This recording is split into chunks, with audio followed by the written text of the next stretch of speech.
Depuis quelques semaines, je produis des vidéos dans le cadre d'une série que j'ai intitulée De Lightroom vers Photoshop et qui vise aux gens qui, jusqu'à maintenant, utilisent Lightroom exclusivement. Ça vise à vous permettre de faire vos premiers pas dans Photoshop pour pouvoir accéder à certains outils facilement, aisément et surtout des outils qui sont très puissants.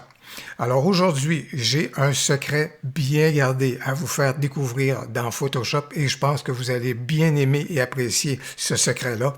Voilà donc ce qu'on examine maintenant.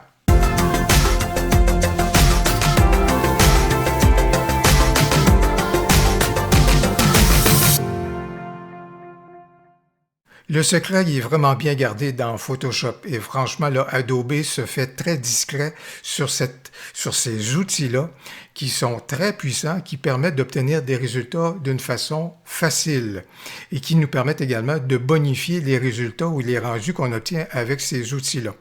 Que sont ces outils? C'est ce qu'on appelle les actions, les fameuses actions dans Photoshop. Et qu'est-ce qu'une action? Une action, c'est la série de séquences et d'opérations qu'on doit faire pour obtenir un certain résultat.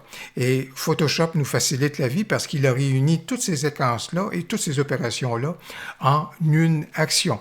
Pour illustrer la chose, je vais vous dire où est-ce qu'on est capable de trouver ces fameuses actions-là. Et peut-être que dans toutes les actions qui existent déjà dans Photoshop, vous allez trouver certaines des actions qui vont vous plaire et que vous allez pouvoir utiliser à ce moment-là dans la retouche de vos photos. Alors, pour trouver les actions dans Photoshop, il faut aller dans l'aide. Ben oui, imaginez-vous, on va trouver des outils puissants dans l'aide de Photoshop. On va cliquer sur l'aide.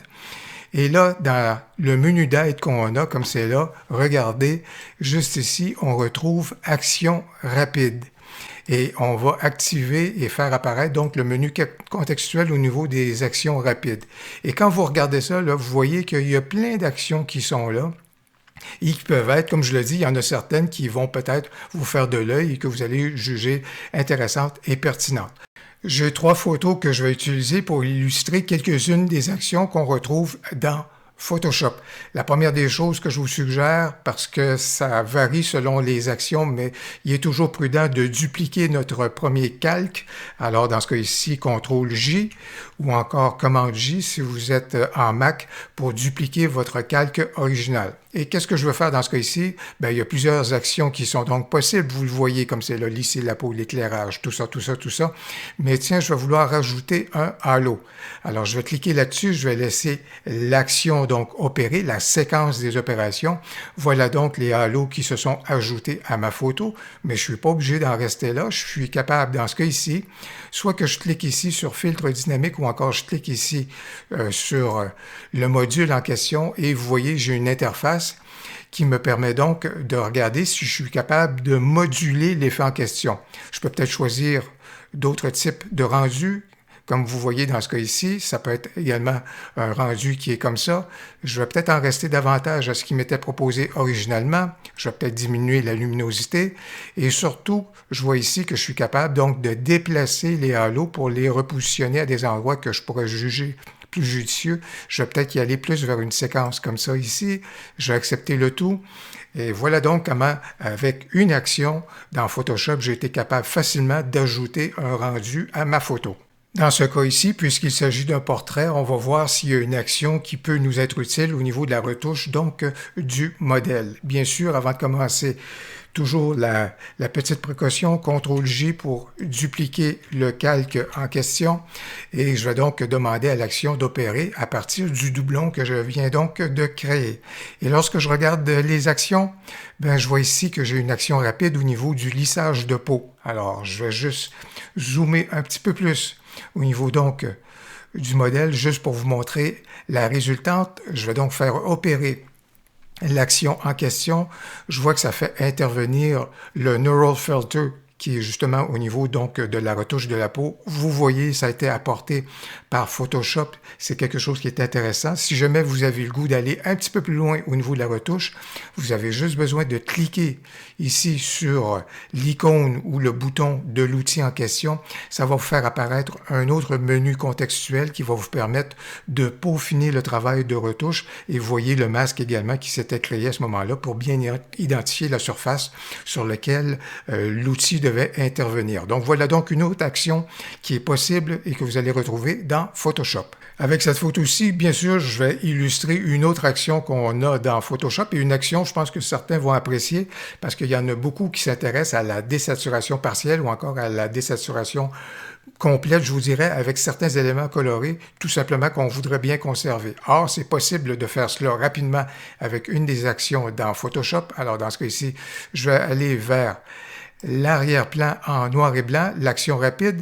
Bien sûr, j'ai créé donc mon doublon et je demande au calque, à l'action, pardon, d'opérer sur ce doublon-là.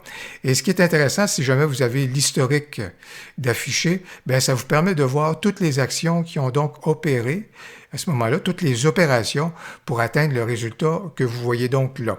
Dans ce cas ici, la résultante n'est pas la meilleure, mais c'est pour vous dire que vous avez toujours des outils pour pouvoir bonifier le rendu. Alors, bien sûr, il y a des fleurs qu'on aurait voulu que la coloration se conserve sur celle-ci, puis il y a des éléments qui ont été conservés au niveau de la coloration qu'on ne veut pas. Alors, que faire? Dans ce cas ici, on va tout simplement aller dans la portion de l'action qui porte sur la sélection et le masquage. Je vais cliquer là-dessus. Vous allez voir l'interface se modifier un peu. On a un menu contextuel qui vient donc de s'afficher et j'ai des outils juste ici pour peaufiner le masque en question. Alors, je vais utiliser un pinceau, n'importe lequel, et dans ce cas ici, qu'est-ce que je veux faire? Je veux soustraire des éléments au noir et blanc. Je veux récupérer donc de la couleur chez certaines de mes fleurs. Alors, je vais y aller rapidement et de façon un peu grossière, mais juste pour que vous puissiez comprendre à ce moment-là le principe. Vous voyez, je suis en train de récupérer donc la coloration. Elle n'est pas à 100% comme c'est là. On est dans une interface qui permet tout simplement de mieux voir la chose. Encore ici, bien sûr, je voudrais conserver les fleurs. Alors, j'y vais, comme je le dis, je l'indique, j'y vais rapidement pour récupérer donc la coloration. Partout où le signe au milieu passe, ça veut donc dire que ce sont des endroits qui sont donc ciblés. Et juste ici, je pense également que j'avais également à ce moment-là de la couleur. Par contre, dans ce cas ici, j'ai de la couleur à des endroits que je ne veux pas. Alors, je vais profiter encore là de ma même brosse. Je vais juste cliquer sur le plus. En disant plus, ça veut dire que je veux ramener ces éléments-là davantage en noir et blanc. Et je sais que juste ici, j'ai des éléments où est-ce qu'il y avait de la couleur qui avait été conservée et je ne veux pas conserver de couleur là. Je sais qu'au niveau justement de mes pétales qui sont là, non pas de mes pétales, mais de mes feuilles qui sont là, je ne voudrais pas nécessairement avoir de couleur. Bon, bref, vous voyez de la façon qu'on est capable donc de corriger et de peaufiner à ce moment-là le masquage au niveau du travail. Je vais accepter le tout en cliquant juste ici sur OK.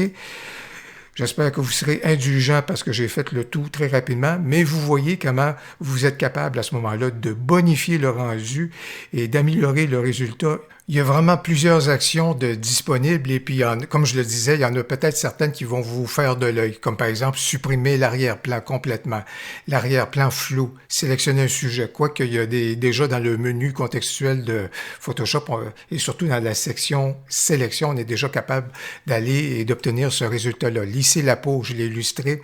Régler l'éclairage, l'arrière-plan en noir et blanc comme on vient de le voir, sélectionner le ciel. Encore là, on est capable de le faire avec une action, mais on est capable également d'aller dans le menu sélection pour ce faire. Ajouter un halo, l'autoportrait, bref, il y a même des rendus qui sont un petit peu plus créatifs. Juste ici, par exemple, si on s'intéresse à des rendus pintographiques, ben peut-être qu'on va apprécier justement certaines des actions qu'on va retrouver justement dans ce menu-là. Donc voilà donc pour un outil ou un secret qui est bien gardé dans Photoshop. Les actions sont là bien souvent pour nous faciliter la vie et obtenir des résultats rapidement et efficacement. J'espère que vous avez donc aimé la vidéo. Si c'est le cas, n'hésitez donc pas à cliquer sur j'aime et surtout, n'hésitez pas à commenter. J'ai bien hâte de vous lire. Au plaisir, à la prochaine.